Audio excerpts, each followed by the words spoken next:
The lake looked different at night. Not just dark but deep, endless, and hungry. The gentle ripples from the wind seemed to whisper secrets I wasn't meant to hear. I shivered, pulling my jacket closer, wondering if I had made a mistake by coming here. It had been a last-minute decision. Valentine's Day was supposed to be special, but my plans had crumbled. My ex-girlfriend Noed dumped me just days before, leaving behind a reservation for a romantic lake cruise. Non-refundable, of course. So, instead of sulking at home, I figured I'd go alone. Maybe the fresh air would help clear my head. The old man at the dock barely looked up as I approached. He was hunched over, scribbling something in a yellowed notebook. A single dim lantern cast flickering shadows around him. "You're late," he muttered, his voice rough like dry leaves. "Didn't realize there was a time limit," I said, trying to sound casual. He finally looked at me. His eyes pale and cloudy seemed to stare right through me. "There are rules," he said. "Follow them, and you'll be fine." I frowned. "Rules?" Instead of answering, he handed me a folded piece of paper. I hesitated before opening it. Paper felt old, almost damp, like it had been left out in the fog for too long. Rules for the late-night lake cruise. Number 01. Board the boat alone. No exceptions. Number 02. Do not ask about the other passengers. They will not answer. Number 03. If you hear whispering from the water, do not lean over the edge. Number 04. At exactly midnight, the boat will stop. Close your eyes. Do not open them until the engine starts again. Number 05. If you feel something touch your hand, do not pull away. Number 06. The boat will return at 12:45 a.m. Do not be late getting off. I laughed uneasily. Is this a joke? The old man didn't smile. If you want to come back, you'll follow them. A gust of wind made the dock creak beneath my feet. The boat, a small, vintage-looking vessel, bobbed gently in the water. I swallowed hard and nodded. I stepped onto the deck, and the moment I did, the air seemed thicker, heavier. The lanterns lining the railings flickered strangely, though there was no breeze. A handful of passengers were already seated on the benches, their faces hidden by the dim light. They didn't acknowledge me, didn't even turn their heads. The boat's engine grumbled to life, and we began to drift away from the shore. The old man watched from the dock, his expression unreadable.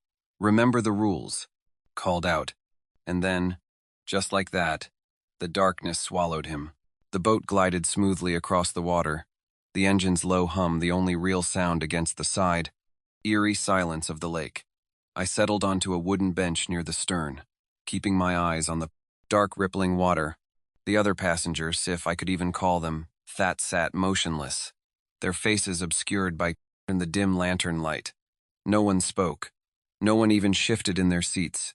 It was like they weren't really there, just empty shapes occupying space. A chill up my spine. I checked my phone, hoping for some distraction. No signal. Figures. The air smelled strange, like damp wood and something faintly metallic. I rubbed my hands together for warmth, my fingers still clenched around the crumpled list of rules. My eyes lingered. On one in particular. Do not ask about the other passengers. I glanced around again.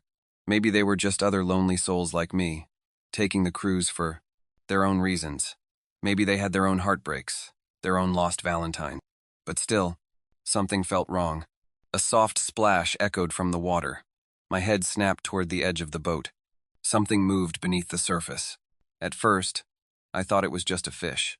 But the longer I stared, the more I saw shadows twisting and curling just below the ripples. The water was dark, too dark, as if it wasn't reflecting the night sky but swallowing it instead.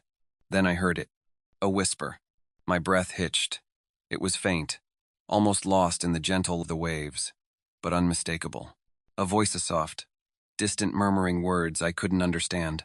I gripped the bench beneath me. Rule number 3.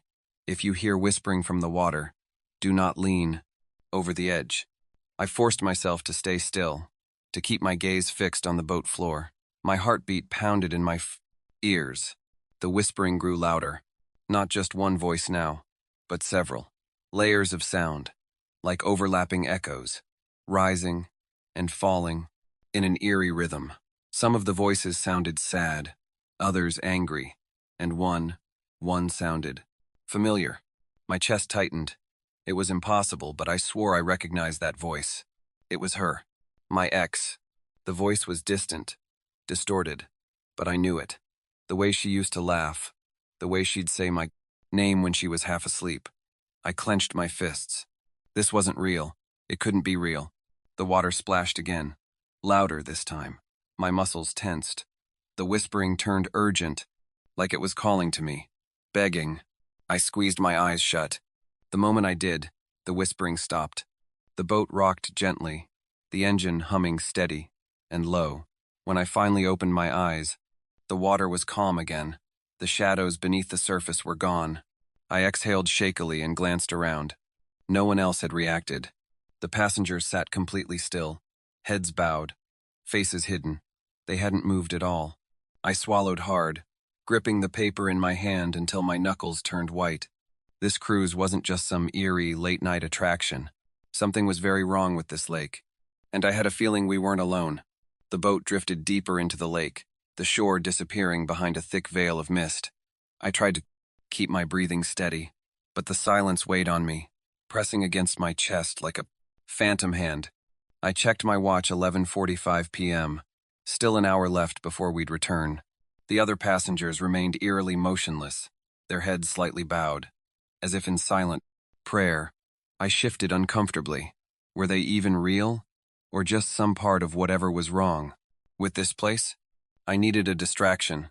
I reached into my pocket and pulled out my phone again, even though I knew there was no signal. My fingers hovered over the screen, instinctively opening my photos. And there she was, Sarah. The picture was from last year's Valentine's Day. She had a shy smile, her head resting against my shoulder, the candlelight of the restaurant casting a soft glow on her face. I swallowed the lump in my throat. I should have deleted this picture, have moved on, but I hadn't. I was still staring at the screen when a soft tap touched my hand. I froze. Slowly, I turned my head. A pale, slender hand rested lightly on mine.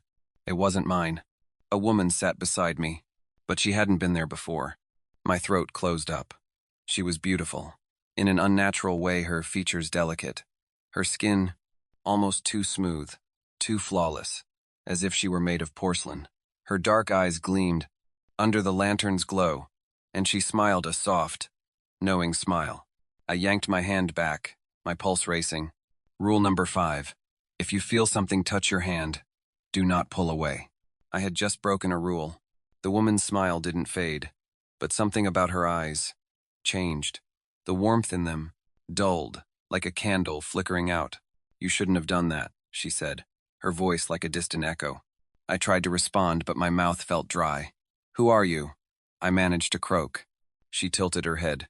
A traveler, like you. My hands clenched into fists. You weren't here before. She laughed softly, a sound that sent a shiver down my spine. You weren't paying attention. I darted a glance at the other passengers. They hadn't moved, hadn't reacted, as if they couldn't see her. Do you regret it? She asked suddenly. My breath hitched. What? Her gaze flickered down to my phone, still open to Sarah's picture, letting her go. I snapped the phone shut. That's none of your business. She smiled again, but this time it felt different, almost sad. Love is a fragile thing, she murmured. Easily lost, easily taken. The lantern nearest to us flickered, casting strange, shifting shadows across her face. She reached toward me, but this time I didn't move. Her fingers barely grazed my skin before she whispered, Midnight is close. Whatever happens, don't open your eyes. A cold gust of wind rushed through the boat, making the lanterns flicker wildly.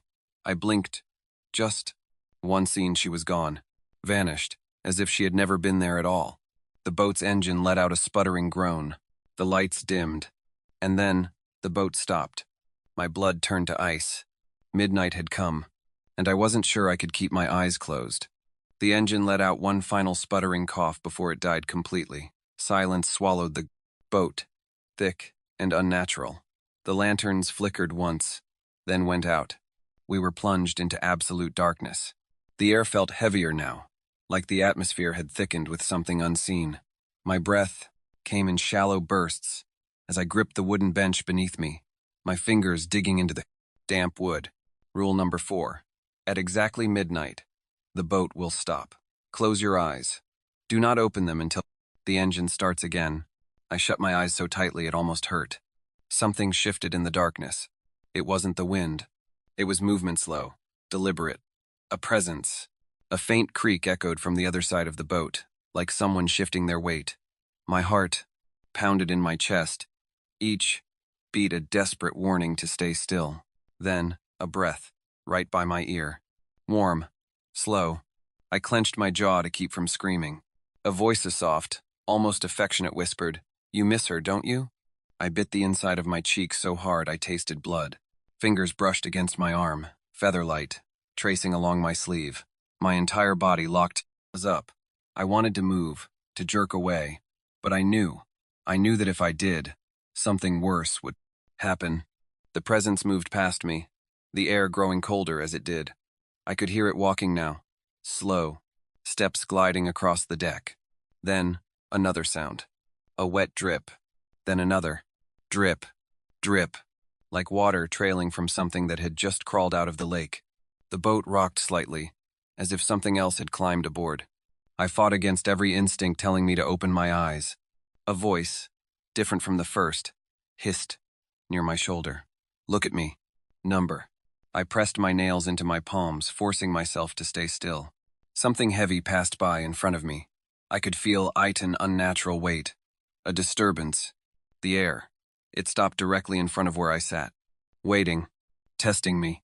The boat creaked under its weight, and the smell of damp earth and rot filled my nose. I focused on my breathing. In, out, in, out. The thing moved again, circling me like a predator. Then, the whispers started. Not just one voice now, but many. Soft, crawling voices, overlapping, murmuring things just beyond comprehension. Some sounded angry. Others, pleading. One of them said my name. I nearly broke. I clenched my eyes tighter. No matter what, I couldn't look. Then the worst thing happened. I heard her voice. Sarah. Not distorted, not broken like before, but clear, just as I remembered. "Baby," she whispered, her voice trembling. "Where are you?" My heart nearly stopped. Number. It wasn't real. It couldn't be real. "I need you," she whimpered. "Please, just look at me." A lump formed in my throat. The way she said it sounded so real, so much like her. I bit my lip so hard it almost split. I wanted to look. God, I wanted to. But I didn't.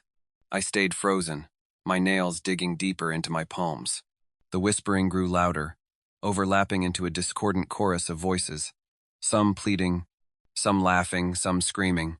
The air shifted. The presence in front of me leaned closer. It was so close now that I could feel the cold radiating from it, hear the quiet, wet sound of something shifting, something breathing. Then, the engine roared back to life. The boat lurched forward. The whispers stopped. The weight in front of me lifted. The presence was gone. I gasped for air, realizing I had been holding my breath. My hands ached from how hard I had clenched them. The lanterns flickered back to life, casting a dim glow over the deck. Slowly, I opened my eyes. The passengers hadn't moved. They were still seated, still bowed, as if nothing had happened. But something had changed. The water on the deck, dark, murky puddles, trailing from the center of the boat, leading back to the edge. Something had been here, and now, it was gone. For now, I exhaled shakily, rubbing my face. I needed to get off this boat. But the cruise wasn't over yet, and I had a feeling the worst was still coming. The engine hummed steadily now, but the boat felt different. The air was still thick, heavy, like something unseen still lingered in the shadows. I wiped my clammy hands against my jeans, trying to calm my racing heart. I wasn't the same as when I boarded. I wasn't sure if I'd ever be the same again. I dared to glance at the other passengers. They hadn't moved, but something about them seemed off. I couldn't explain it. Their heads were still bowed, their hands still resting in their four laps, but I had the creeping sensation that they weren't just sitting anymore. They were waiting. For what, I didn't know. I checked my watch. 12:10 a.m. Still 35 minutes left before we reached the dock. My fingers curled around the crumpled list of rules. I had already broken. One pulled my hand and away when I wasn't supposed to. I had no idea what that meant for me. I was still alive. But for how long? The boat drifted forward, slicing through the water with eerie smoothness. The fog thickened around us, curling like ghostly fingers. The lanterns flickered, and for a moment, I thought I saw movement out of the corner of my eye. A shadow, slipping along the deck. But when I turned to look, there was nothing. The water lapped gently against the sides of the boat, but something about the sound was wrong. It wasn't rhythmic. It wasn't natural. It was like something was moving beneath us, watching. Then, the woman's voice came again, the one who had touched my hand. You shouldn't have pulled away. I was tense. She was beside me again, but I hadn't seen her move. She smiled, the same sad, knowing smile as before.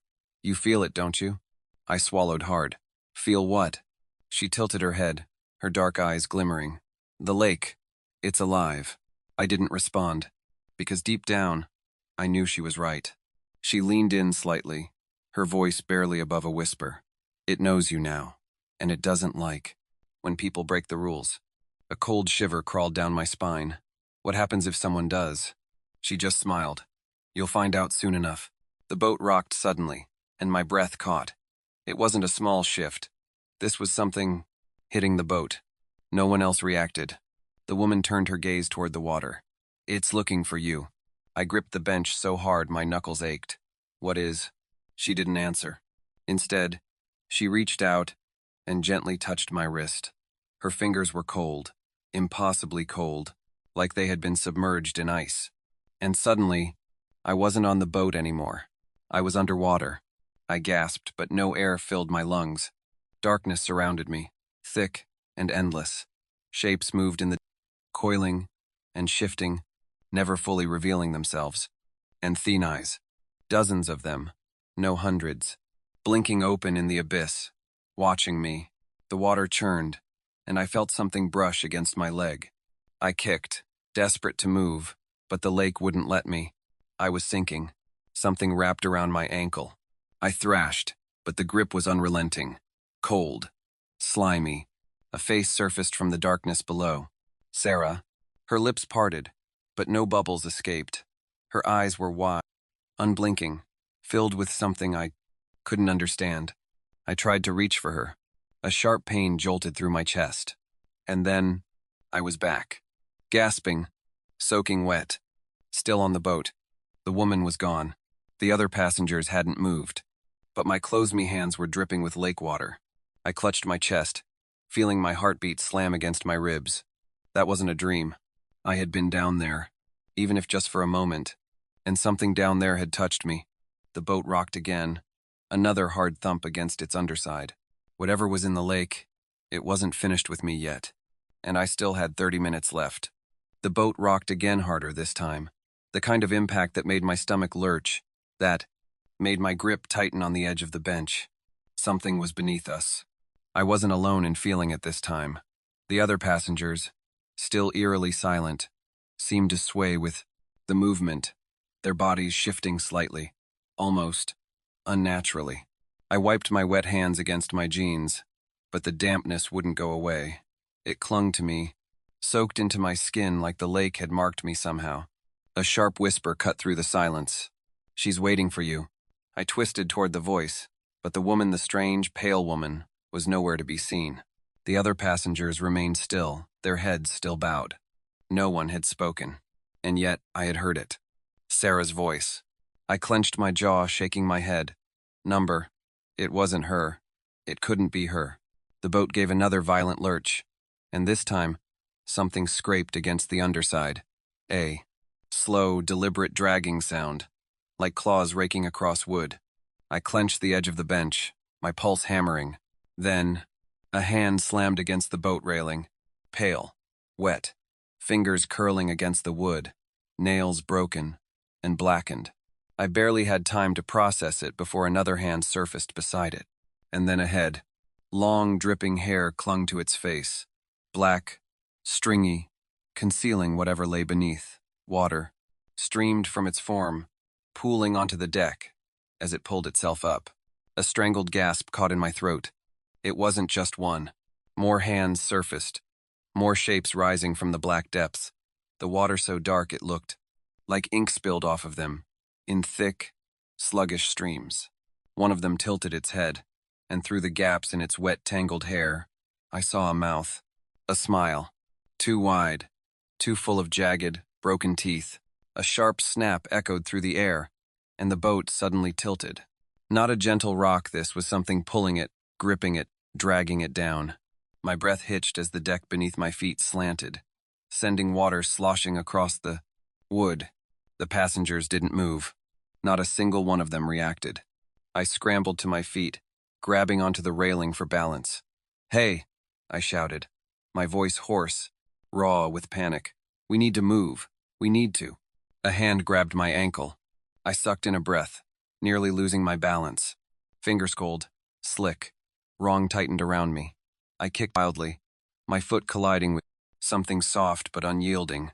A wet, gurgling hiss rose from below, and then the engine roared back to life.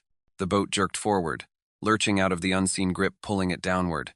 The hands on the railing let go, retreating with splashes back into the lake.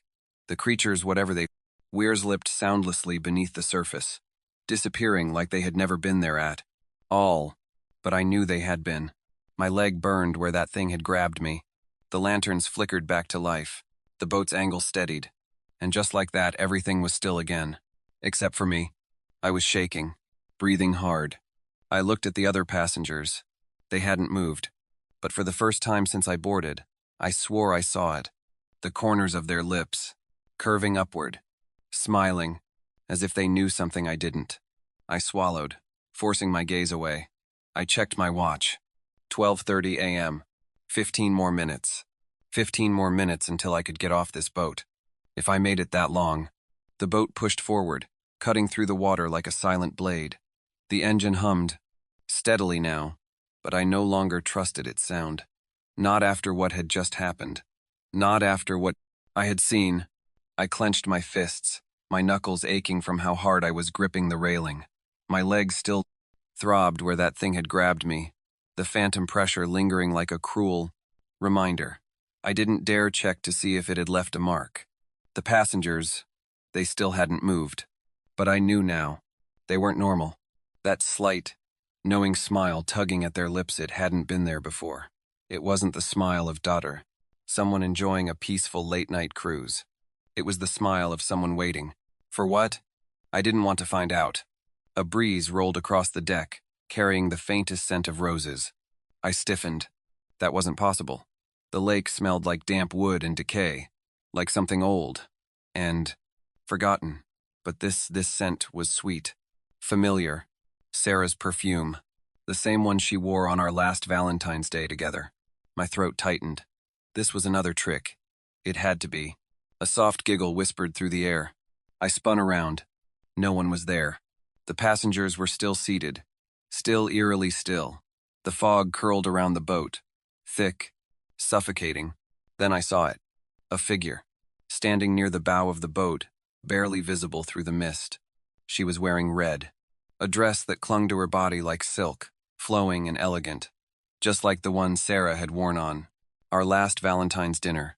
Her dark hair cascaded down her back in perfect waves. My heart stopped. It looked like her. I took a step forward before I could stop myself. Then another. The closer I got, the stronger the scent of roses became. It wrapped around me, pulled me forward, each step feeling less like a choice and more like a compulsion. Sarah turned to face me, and my blood ran cold. Her eyes, sure beautiful, warm brown eyes, were wrong. They were black. Not just dark. Not just shadowed. Pure, endless black, stretching into an abyss with no bottom. She smiled, and her teeth were too sharp. "Happy Valentine's, baby," she whispered. A single tear, black, thick, slipped down her cheek. I stumbled back, my body screaming for me to run. But before I could move, her hand shot out. Cold fingers wrapped around my wrist. Too strong, too real. Her nails dug into my skin, piercing flesh. sending sharp pain shooting up my arm. "You left me," she whispered, her grip tightening. "You let me go." My breath came in short gasps. "You're not her." She tilted her head, smiling wider. "No," she said softly. "I'm something better." The boat lurched. The lanterns flickered violently. And suddenly, she pulled. I lost my footing, my body tipping forward toward her, toward the edge of the boat, toward the lake. I thrashed, trying to break free, but her grip was unrelenting. "Come back to me," she whispered, her black eyes locked onto mine. "Come home." The water below churned, shadows twisting beneath the surface, waiting for me. A cold wind howled through the boat.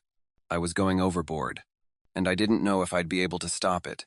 My feet slipped, my body tipping forward over the railing. Cold air rushed past my face as the black water below opened up, like a mouth waiting to swallow me whole. Sarahor, whatever was pretending to be her still, had my wrist in a death grip. Her fingers dug deeper, nails slicing into my skin. I kicked, thrashed, but she was too strong. "Let go," I gasped, my other hand clawing at the railing, desperate to find something to hold onto. She left had a soft, haunting sound. "You don't mean that," she whispered. "You miss me.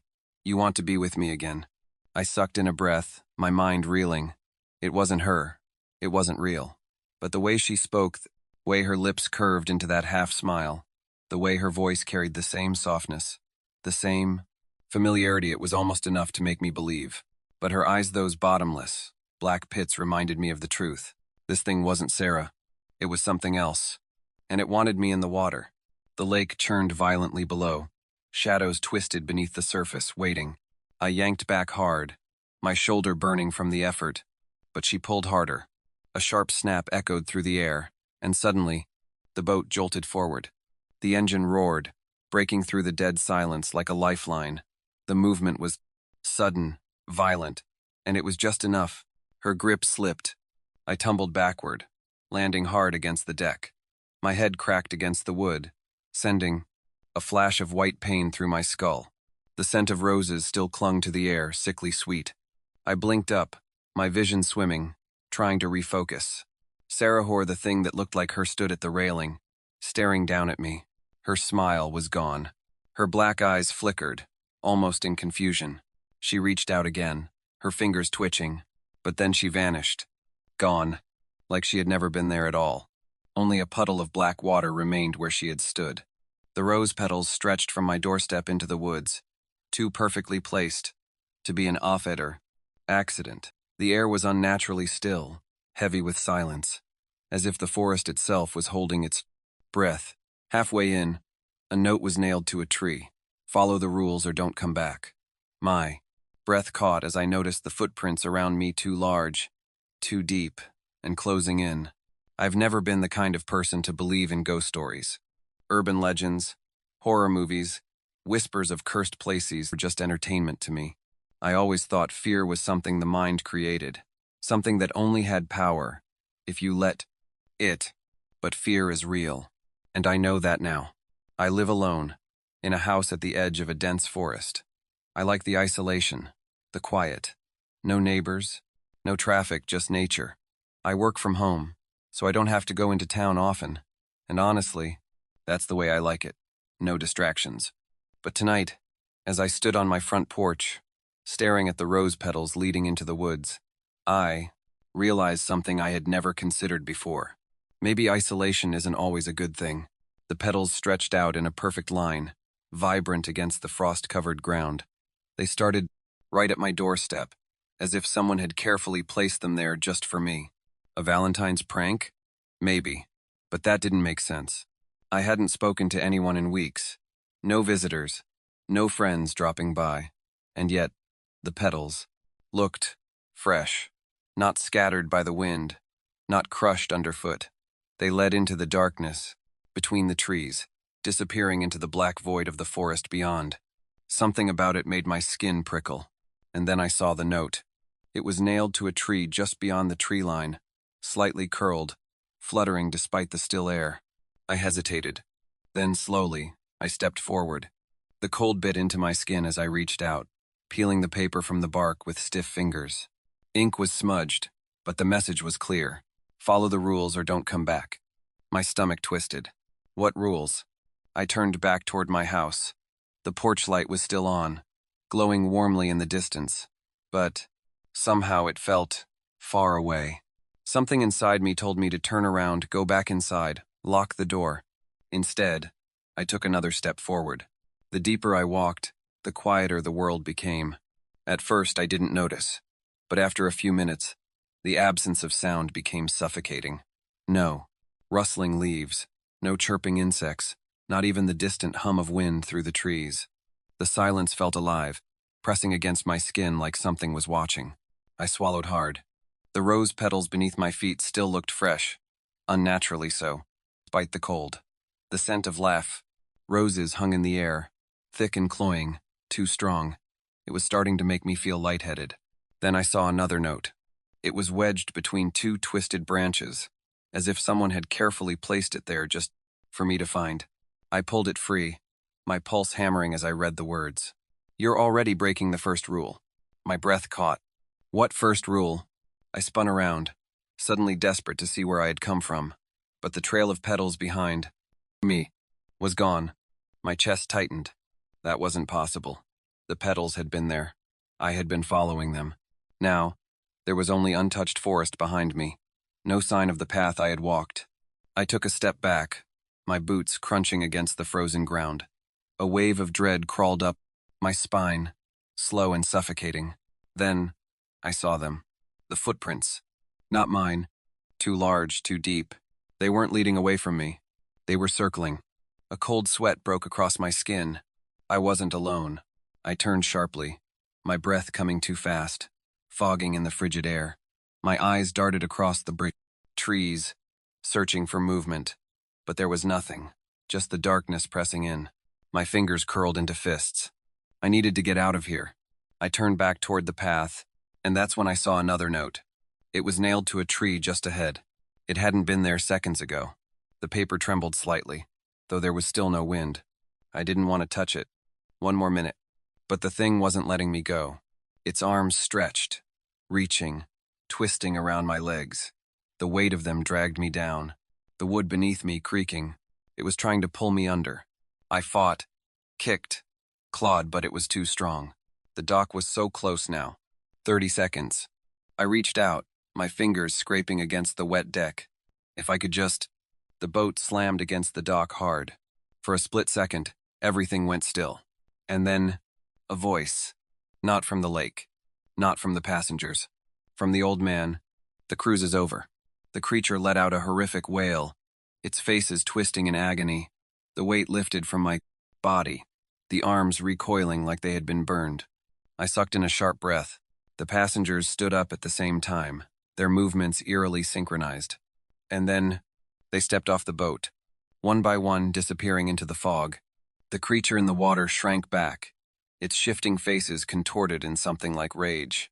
Then, with one final gurgling whisper, it sank, vanishing into the depths. I lay there, gasping, staring at the place where it had been. Then, I heard it. A single, final whisper, curling around me like mist. See you next time. I barely managed to drag myself to my feet. The old man stood at the dock, watching me with those pale, cloudy eyes. I staggered off the boat, my legs weak beneath me. The second my foot touched the dock, the boat vanished. Gone, like it had never been there at all. I turned back to the old man, my mouth opening, but I didn't know what to say. He simply nodded. You followed the rules, he said. That's why you made it. I swallowed, my throat raw. What was that? He didn't answer. Instead, he turned, walking back into the fog, leaving me alone. I checked my watch. 12:46 a.m. The cruise had ended. But I had a sinking feeling. The lake wasn't done with me. And maybe, just maybe, I wasn't done with it either. I stood on the dock, my legs trembling beneath me. The air was too still, the mist curling in soft tendrils around my feet. The boat was gone, but the scent of the lake still clung to my skin, damp, cold, and wrong. I wasn't supposed to be alive. I knew that. The lake knew that too. I turned slowly, my pulse still hammering in my ears. The old man had disappeared into the fog, leaving me alone beneath the dim, flickering dock light. The world felt muted, hollow, like I had stepped into some place between places. My watch read 12:48 a.m. 2 minutes past the deadline. I had survived. But at what cost? My hands were still shaking, my wrist throbbing where she or the thing that wore her face had grabbed me. I hesitated before glancing down at my arm. A fresh bruise bloomed across my wrist. Not just any bruise. Finger marks. I shuddered, clenching my jaw. I could still hear her voice, Sarah's voice. Come back to me. I squeezed my eyes shut. Number. It wasn't her. It had never been her. Had it. I took an unsteady breath and started toward the parking lot, my shoes scuffing against the worn wooden planks of the dock. Every step felt wrong, like the lake watching me, waiting. The gravel lot was empty. My car sat exactly where I left it, covered in a thin layer of moisture.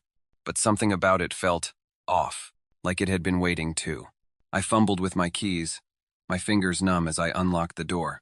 The second I slid into the driver's seat, I locked the doors, my breath still uneven. Get out of here. Get as far away as possible. That's what my mind screamed. But my body hesitated. A single thought crawled into my skull, unshakable. What if I checked the lake, just one more time? I squeezed the steering wheel until my knuckles turned white. Number. I needed to leave. I forced the key into the ignition and turned it. The engine sputtered. I froze. I tried again. Click. Click. Silence. My stomach dropped. Number. Not now. I slammed my fist against the dashboard, whispering a curse under my breath. My heartbeat thundered as I stared into the rearview mirror, the reflection murky, warped by the mist curling against the glass. And then, something moved behind me. A shadow, a figure standing on the dock. My blood turned to ice. I turned my head slowly, my breath caught in my throat. The dock was empty, but I had seen it. I knew I had. A flicker of movement in the fog, just at the edge of my vision. Then, a single wet handprint smeared across my windshield. I sucked in a sharp breath. The lake wasn't finished with me. My hands shook violently as I turned the key again, my pulse hammering. The engine roared to life. I didn't wait. I slammed the car into reverse, tires skidding against the gravel as I tore out of the lot. Trees blurred past me, the road twisting in endless, fog-drenched coils. Only when the lake was far behind me did I finally exhale. The town's neon lights flickered in the distance. The world felt real again, like I had stepped back into reality. But something inside me knew the truth. I hadn't escaped. Not really. The lake had let me go, but only for now. I checked my rearview mirror one last time, and there, just for a flickering second, a figure stood at the edge of the road, watching, waiting, smiling, and then, just like that, it was gone. But I knew the lake never let its passengers leave for good, and one day it would call me back. And next time, I might not make it out,